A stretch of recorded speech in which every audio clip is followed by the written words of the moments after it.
할렐루야. 네, 오늘 또 은혜 주실 주님을 기대하고 믿습니다. 오늘 말씀은 말씀에 붙들린 삶, 이 제목으로 시편 53편 말씀을 함께 나누기를 원합니다. 우리의 삶 가운데 가장 중요한 장소, 순간을 말한다면 바로 지금역입니다. 아무리 강조해도 지나치지 않을 만큼 Here and Now, 지금 여기보다 더 소중하고 아름다운 순간, 장소는 없습니다. 특별히 코로나로 인해서 힘든 시간을 보내고 있습니다. 이제 확진자 폭발입니다. 그냥 이제 코로나 걸렸다 그러면 감기 걸리셨구나, 기도 많이 해드리겠구나라고 생각하시고 좀 가볍게 넘기셨으면 좋겠습니다. 특히 지난 금요일에 강원도에서 산불이 나서 불이 계속 확산되고 있다는 소식을 들으면서 마음이 많이 졸였는데요. 참 감사하게도 불길이 잡히는 것 같지만 그래도 더 기도가 필요한 것 같습니다. 많은 고난 가운데 있는 분들의 삶에 하나님의 큰 위로하심이 넘쳐났으면 좋겠습니다. 그러나 그럼에도 불구하고 우리의 삶이 너무 소중하기 때문에 지금 여기 이 순간을 놓치지 않고 우리 모두가 더 집중하면서 나갔으면 좋겠습니다. 특별히 늘 하는 말이지만 우리의 삶은 치열한 영적 전쟁의 순간입니다. 우리의 삶을 시기하는 원수마귀 사단은 수단과 방법을 가리지 않으면서 우리 예수 믿는 사람의 삶을 황폐하고 파괴시키려고 하고 있습니다. 특별히 사단이 자주 사용하는 방법들, 굉장히 지능적인 고도의 방법으로 우리를 무너뜨리려 합니다. 특별히 사단은 우리 시대에 우리 그리스도인들을 굉장히 무기력한 상태에 빠뜨리고 영적인 것들에 대해서 굉장히 무관심하고 등한시하게 하는 그런 방법들을 많이 사용한 것 같습니다. 그래서 굉장히 많은 사람들이 영적인 무기력에 빠져서 특히 신앙생활하는 그리스도인들조차 이렇게 막 침체되어서 주저앉아 있는데 자기가 영적 전쟁에서 지고 있다는 사실조차 잘 인지하지 못하고, 왜냐하면 피 흘리는 총칼 들고 하는 전쟁이 아니니까. 지금 우크라이나와 러시아의 그 전쟁 가운데는 지금 러시아가 순식간에 우크라이나를 이길 줄 알았는데 의외로 우크라이나 백성들이 굉장히 선전하면서 대통령과 영부인도 군복 입고 나와서 이렇게 막 총 들고 있는 그런 사진이 SNS에 많이 올라오더라고요. 그러니까 전 국민이 힘내면서 아마 그 러시아의 이 그 전쟁 가운데 잘 버티고 있는 것 같아요. 속히 이 전쟁이 끝나기를 여러분 함께 기도해 주시기를 바랍니다. 마찬가지로 우리가 하고 있는 이 전쟁은 총칼을 들고 있는 전쟁이 아니니까 이거 별거 있겠나라고 쉽게 생각하는데, 여러분 우리 원수마귀 사단은 굉장히 지능적인 방법으로 우리를 무너뜨리려고 하고 있습니다. 그래서 여러분들 오늘 지금 이 자리에서 우리의 삶을 좀 더 깊이 살피시면서 좀 무기력하게, 오늘도 주일이니까 자동 반사적으로 성경책 들고 가정의 평화를 위해서 오신 분들 할렐루야. 오늘 좀 하나님께 영적으로 좀 긴장감을 주시면서 예배하면서 여러분 영들이 깨어나기를 주의 이름으로 축원합니다. 자, 우리의 삶에 가장 필요한 것이 있다면 그건 바로 하나님의 말씀입니다. 말씀이 없는 삶은 굉장히 심각한 삶이라는 사실을 기억해야 됩니다. 유명한 독일의 신학자였고 목회자였던 보네폰 목사님이 그때 당시에 독일 교회를 바라보고 세계 교회를 바라보면서 왜 이렇게 교회가 그리스도인들이 힘없이 무너지나, 왜 이렇게 생명력이 약해지나, 그 원인을 이렇게 진단한 적이 있습니다. 교회가 너무 값싼 은혜의 개념에 집착했기 때문이다 라고 이렇게 진단했습니다. 여러분, 은혜는 하나님께서 당신의 독생자 예수님 보내셔서 우리를 대신해서 죽으시고 부활하셔서 우리가 그 예수님의 그 위대하신 사랑과 희생을 믿을 때 죄 용서받고 구원받는 것, 그게 바로 복음이잖아요. 복음의 이 속에 감춰진 하나님의 그 놀라우신 사랑, 은혜는 값으로 헤아릴 수 없는 거예요.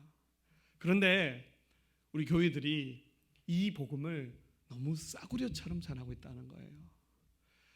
복음이 싸구려가 아닌데 싸구려처럼 굉장히 가볍게 천박하게 전하고 있다는 거예요. 언젠가 한번 제가 이런 에피소드 얘기한 적이 있는데요. 서울에 가서 전철을 탔어요. 전철을 타면 가끔씩 여러 가지 물건을 파시는 분들이 있잖아요.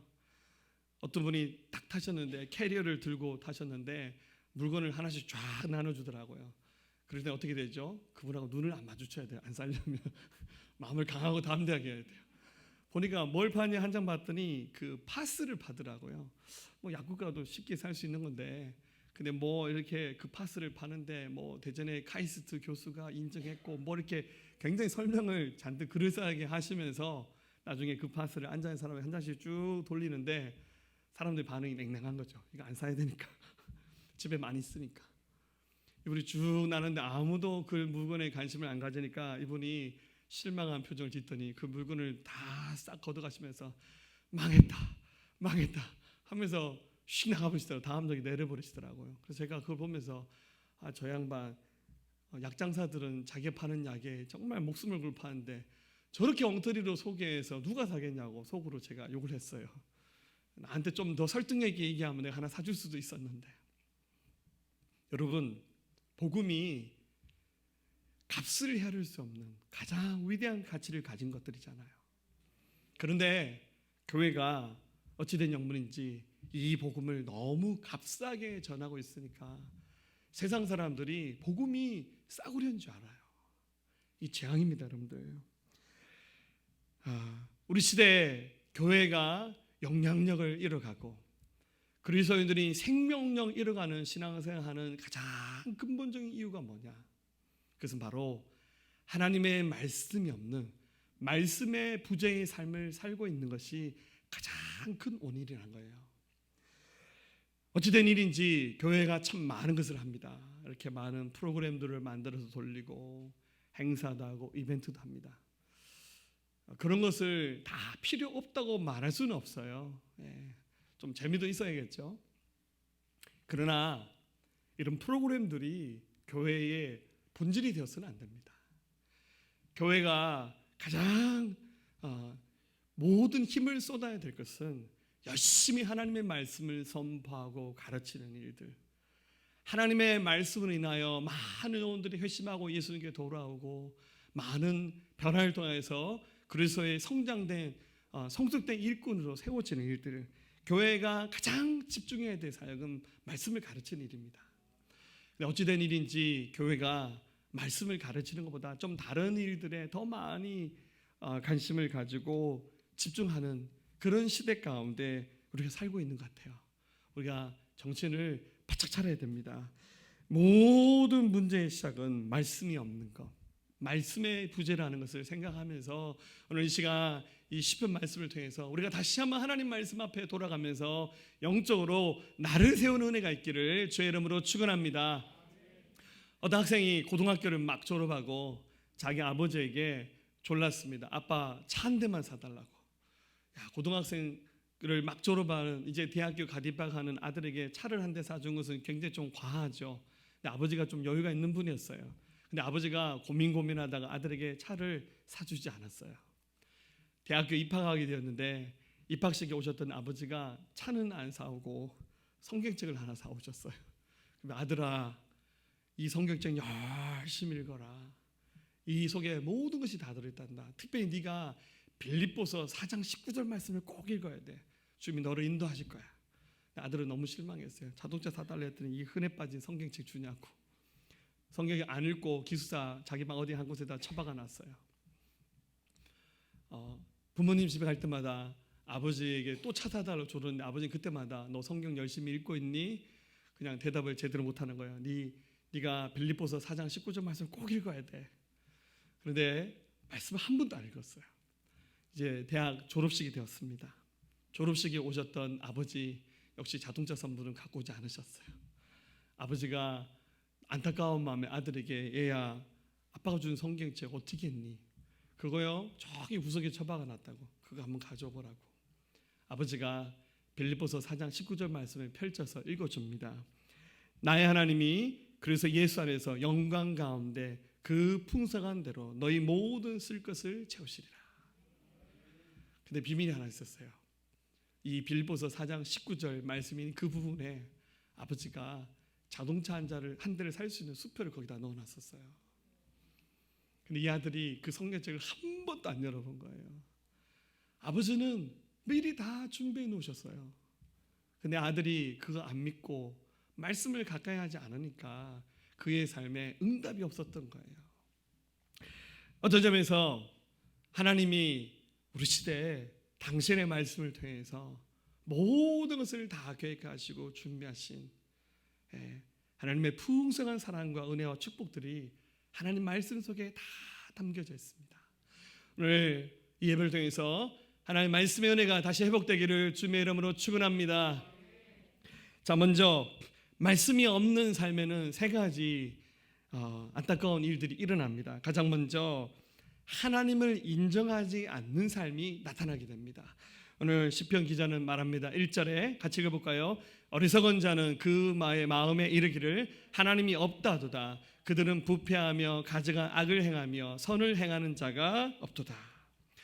오늘 하나님의 말씀을 가까이 하지 않는 사람들은 하나님을 인정하지 않고 자꾸 하나님이 없다라고 말합니다. 굉장히 잘못된 영적인 태도입니다. 우리가 하나님을 섬기는 믿음의 사람들은 모이면 당연히 하나님을 인정하고 하나님 중심적인 삶을 살아가죠.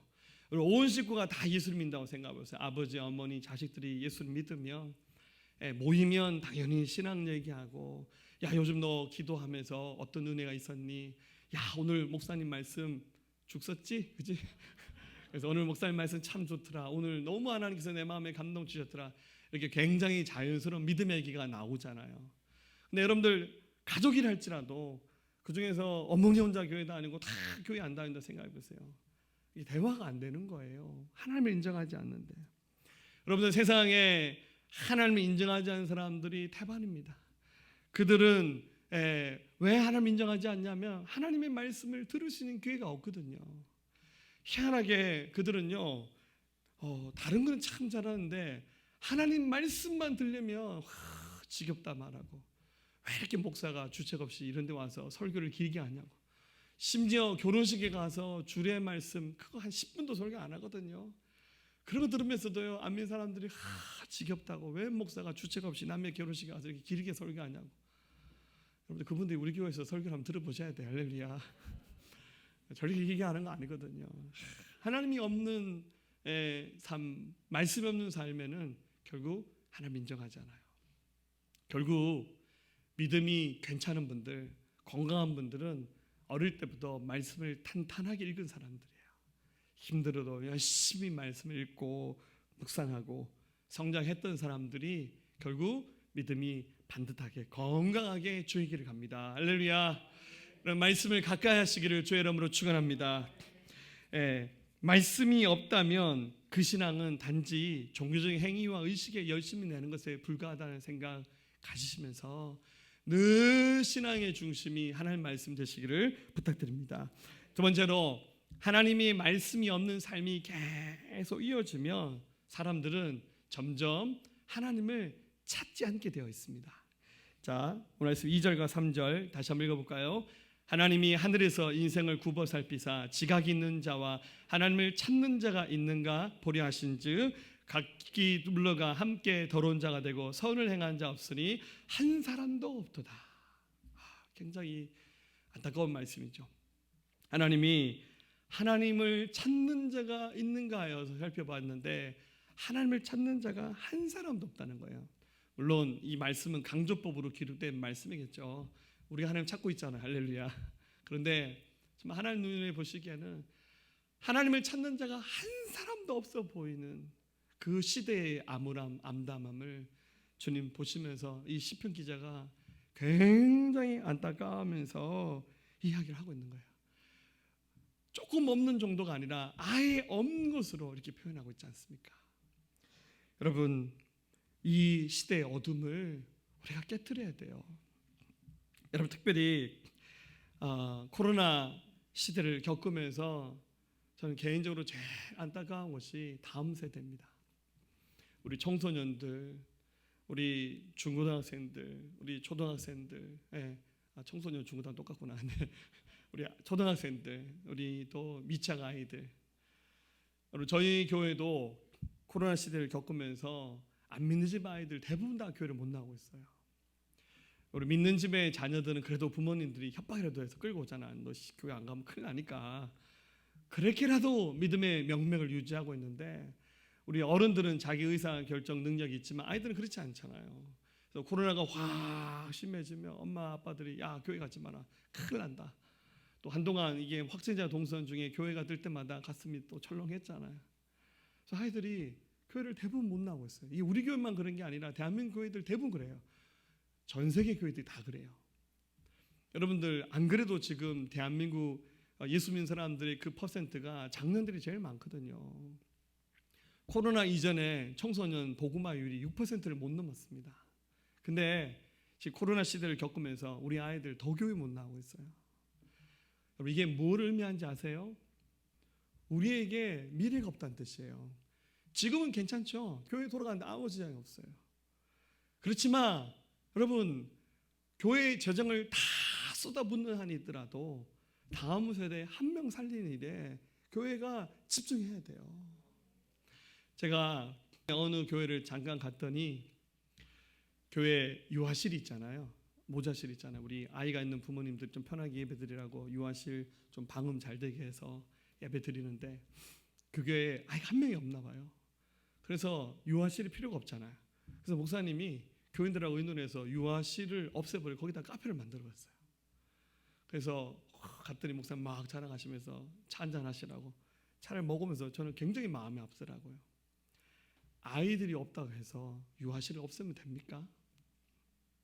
혹시 새신자가 애 데리고 오면 어떡할 거예요?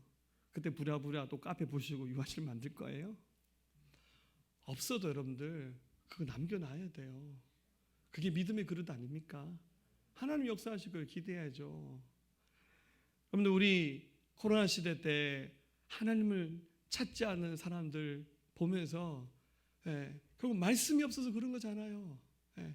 어제까지 우리 청소년 스쿨 무사히 마쳤어요. 4주 과정인데 중간에 2주 넘게 쉬었죠. 코로나 때문에. 제가 청소년 스쿨에 설교하면서 다시 한번 느꼈어요. 정말 예수님 오셔서 설교해도 쉽지 않겠다. 너무 정말 아이들의 그 눈높이를 맞추면서 진짜 아이들 설교는 저는 정말 도망가고 싶어요. 근데 또 나중에 피드백을 보면 들었어요. 얘들이. 이따 오후에 영상 한번 보세요. 제가 봤던 표정과 아이들의 피드백은 굉장히 달라요.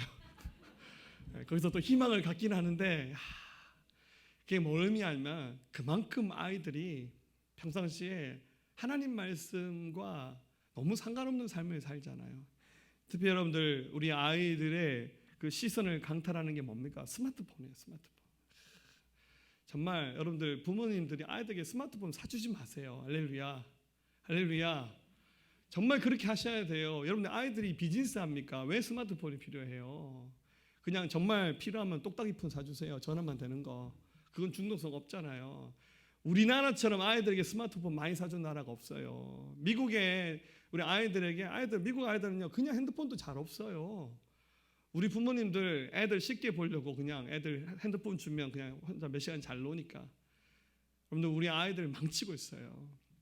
우리 교회 한동안 책 많이 모아서 1층에 도서관처럼 책 많이 꽂아놨는데 지금은 다 박인세일해서 처분해버렸어요.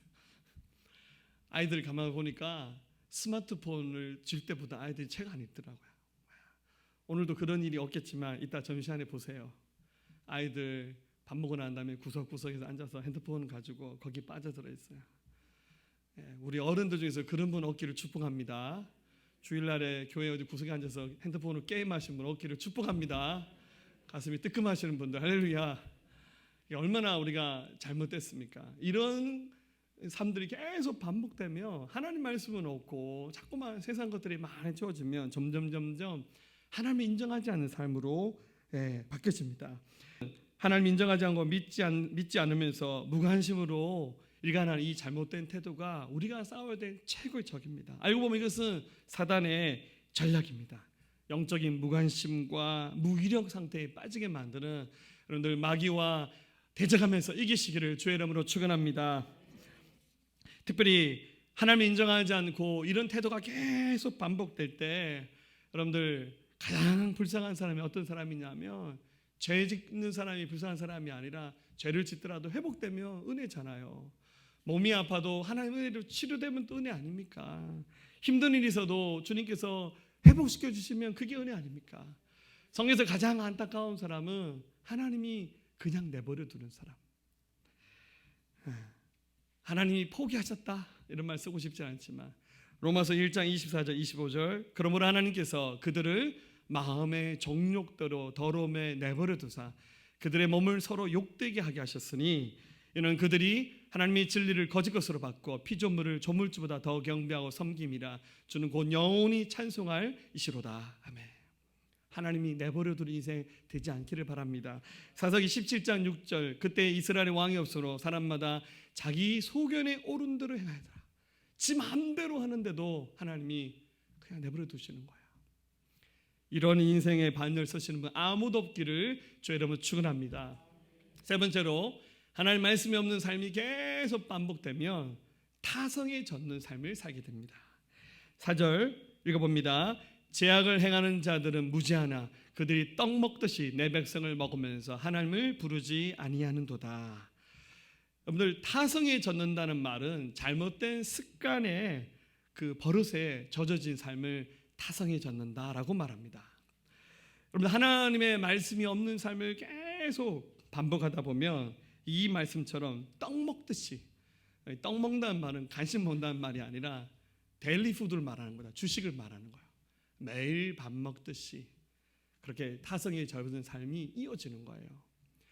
여러분들 영적인 삶을 열심히 하시는 분들은 한 일주일만 기도 안 하고 말씀 안 읽으면 굉장히 갑갑해요. 저는 이제 어쩌다가 이렇게 뭐 명절 때 보면 좀 새벽 예배 좀 쉬고 하잖아요. 주일날 딱 강단에 서면요 답답해요. 저는 그게 굉장히 강하게 느껴지거든요. 이렇게 여러분들이 또 코로나 좀 팬데믹이 좀 심해서 지난 한 2, 3주 동안 좀 썰렁했잖아요. 지난 한 2, 3주 낮에 교회에 사람들이 거의 오지 않았어요. 네, 굉장히 제가 슬펐습니다. 그런 날 주일날 강단에 서면 그 영적 흐름이 굉장히 느껴져요. 달 영적으로 많이 까먹으셨구나. 근데 영적 생활 열심히 했던 분들은 아차하는 마음이 들어서 그걸 깨트립니다. 아이고 기도해야겠구나. 또 하나님 마음에 그런 감동 주고 불편함이 줘요. 불편함을 느끼게 되는 거죠. 근데 이제 그것이 반복되고 이제 계속 이어지면 그 다음부터는 아무 느낌이 들지 않아요. 원래 그런 거구나. 원래 기도는 일주일에 한 번만 하는 거구나. 기도는 원래 밥 먹을 때 10기도만 하는 거구나. 예배 생활도 막 모든 예배에 빠뜨리지 않고 열심히 하시다가 이제 뭐 썬데이 모닝 예배만 드리는 걸로 이렇게 굳어지면 그 다음부터는 어쩌다 다른 예배 한번 드리면 몸이 힘들어요. 주일날 교회 하루 종일 있으면 너무너무 힘드네. 여러분들 근데 다른 데 가서는요 굉장히 에너자이저거든요. 우리 아이들도 스쿨 때 봤는데 제가 말씀 전할 때 그렇게 힘들었는데 다른 시간에는 왜 이렇게 애들이 힘이 나는지 재미없게 가르친 제 책임이 크겠지만 정말 우리 이런 것들 깨트려야 됩니다. 5절에 그들이 두려움이 없는 곳에서 크게 두려워했으니 너를 대하여 진진 그들의 뼈를 하나님 흩으심이라. 하나님이 그들을 버리셨으므로 내가 그들에게 수치를 당하게 하였도다. 말씀이 없는 삶에는 두려움이 다가옵니다. 그리고 삶의 의욕들이 계속 상실돼요. 거꾸로 말하면 하나님의 일을 할 때는 의욕 상실. 세상에서 돈 벌고 세상에 재미있는 일에는 눈이 반짝반짝거려요. 이렇게 희한하죠? 사단은 죄에 대한 감각과 분별력을 떨어뜨리고 죄를 죄로 여기는 민감함을 사라지게 만듭니다. 그리고는 몸에 익숙한 것들을 좋아합니다.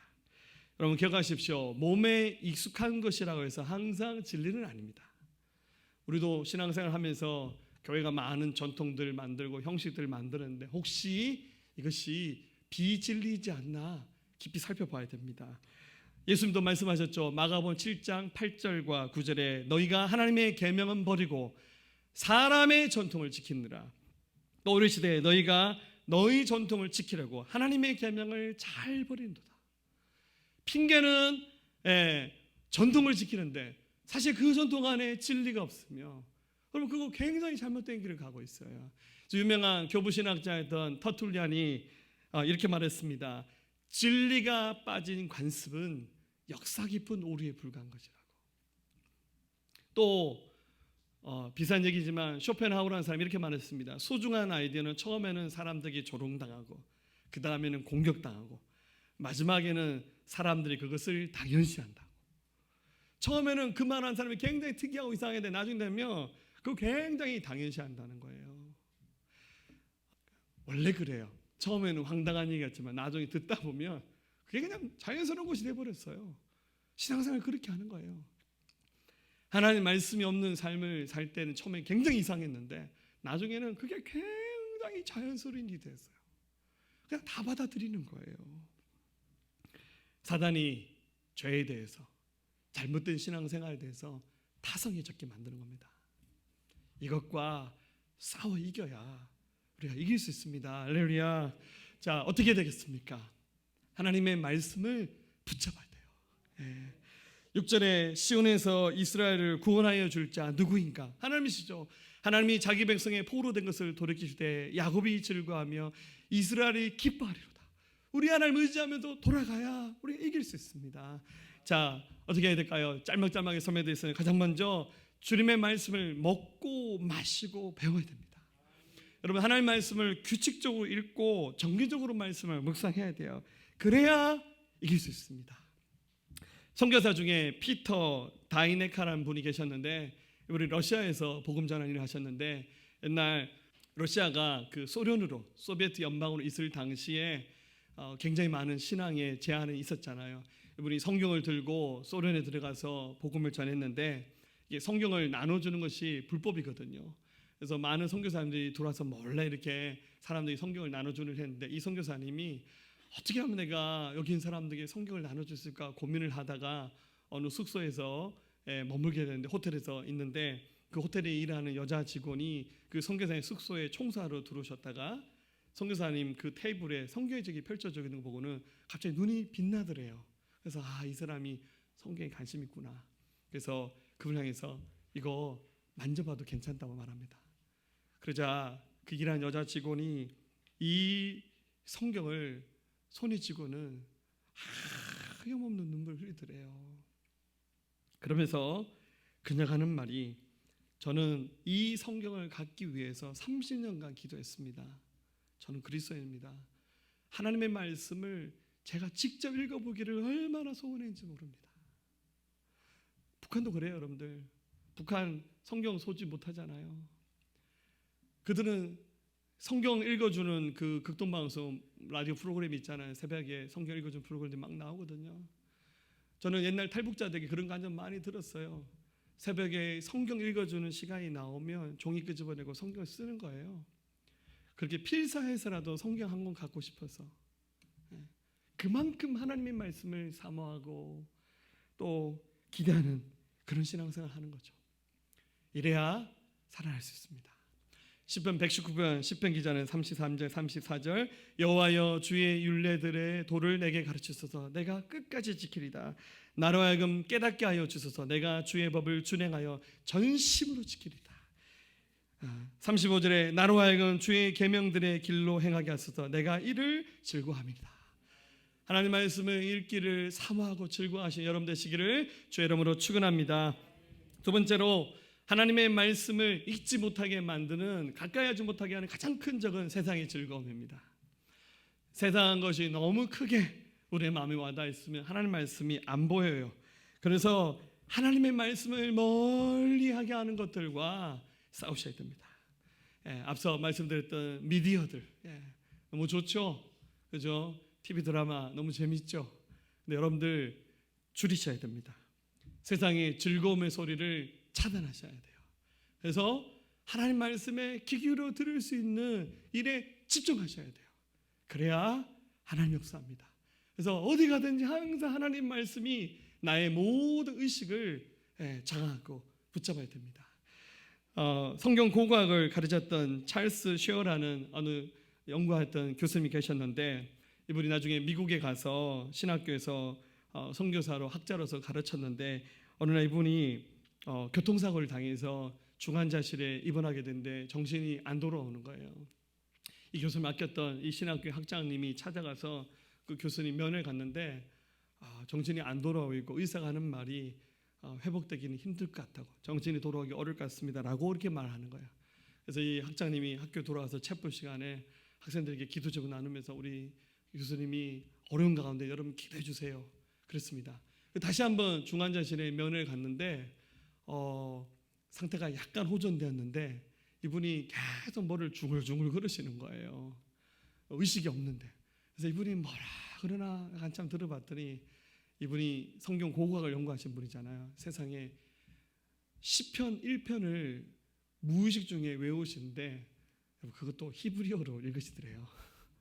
히브리어로 성경을 계속 암송하게 들어요. 그래서 이분의 생각 속에, 의식 속에는 하나님 말씀밖에 없구나.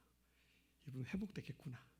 돌아와서 챗불 시간에 기도하고 중보 요청했을 때 하나님 은혜 가운데 이분이 회복되셨습니다. 할렐루야.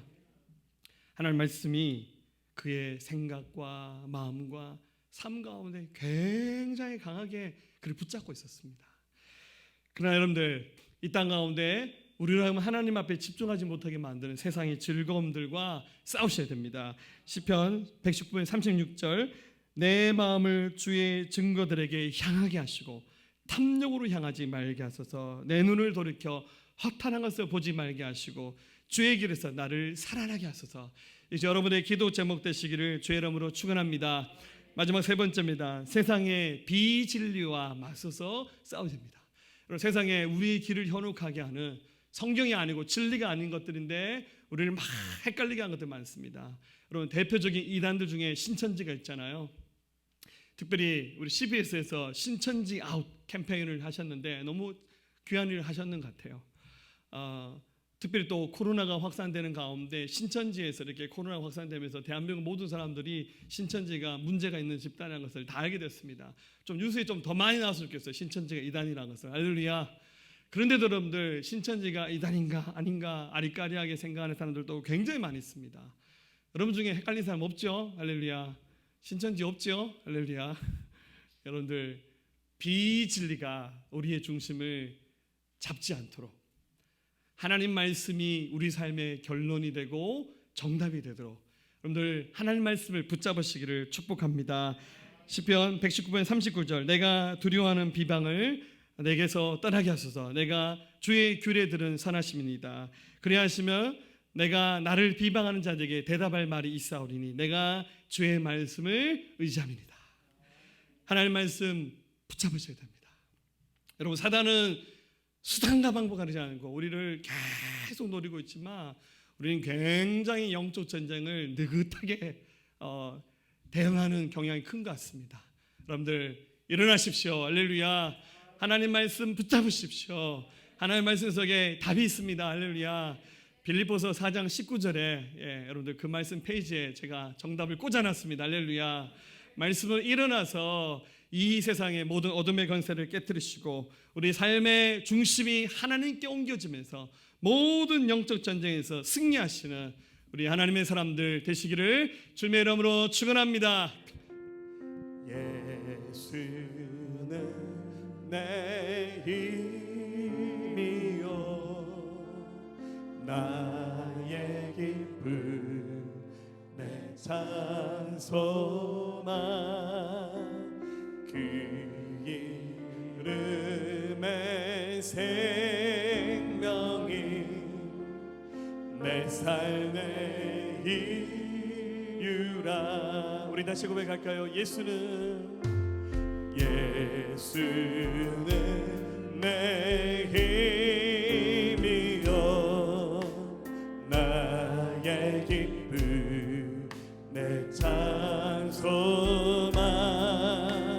그 이름의 생명이 내 삶의 이유라. 오직 주만 따라갑니다. 오직 주만 따라갑니다. 오직 주만 높이 받으소서.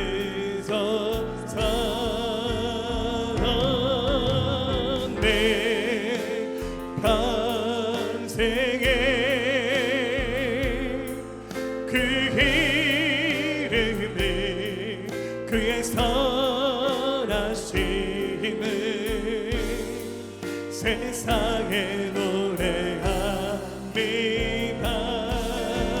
그 이름에 그 능력 영원한 생명이 내 삶의 이유라. 자, 우리 어른손들 고백하겠습니다. 내가 사나 죽으나 그 이름을 위하여 내 모든 것 다 드리니 나를 받으소서. 아멘. 오직 주만 따라갑니다. 오직 주만 따라갑니다. 오직 주만 높이 받으소서. 내 평생에 그 이름을 그의 선하심을 세상에 노래합니다. 그 이름에 그 신능력 영원한 생명이 내 삶의 이유라. 오직 주만 따라갑니다. 오직 주만 따라갑니다. 오직 주만 높이 받으소서. 내 평생에 그 이름에 그의 선하심을 세상에 노래하며 아멘. 그 이름에 그 신능력 그 신능력 영원한 생명이 내 삶의 이유라. 아멘. 살아계신 하나님 감사합니다. 하나님, 우리에게 생명의 통로로 하나님 말씀 주셨사오니 주여, 이 말씀 붙들기 원합니다. 이 말씀에 붙들린 자들 되기 원합니다. 우리가 하나님 앞에 서지 못하게 만드는 두려움과 세상의 모든 비진리와 어둠의 근세들, 하나님의 대적하에 높아진 교만한 사상과 철학들은 예수 그리스도로 명령합니다. 다 무너질지어다. 우리가 하나님 말씀 듣지 못하게 만드는 미혹의 영들, 어둠의 권세들, 종교의 영들은 예수 그리스도 명령한다. 다 무너질지어다. 우리에게 성령의 충만함 주시옵소서. 주의 권세를 우리 강하게 붙잡아 주시옵소서. 우리의 좌우편에 하나님 말씀과 진리감을 가지고 승리하는 하나님의 사람들 되게 도우시고 역사하여 주시옵소서. 감사합니다. 예수님의 존귀하신 이름으로 함께 기도하였습니다. 아멘. 할렐루야.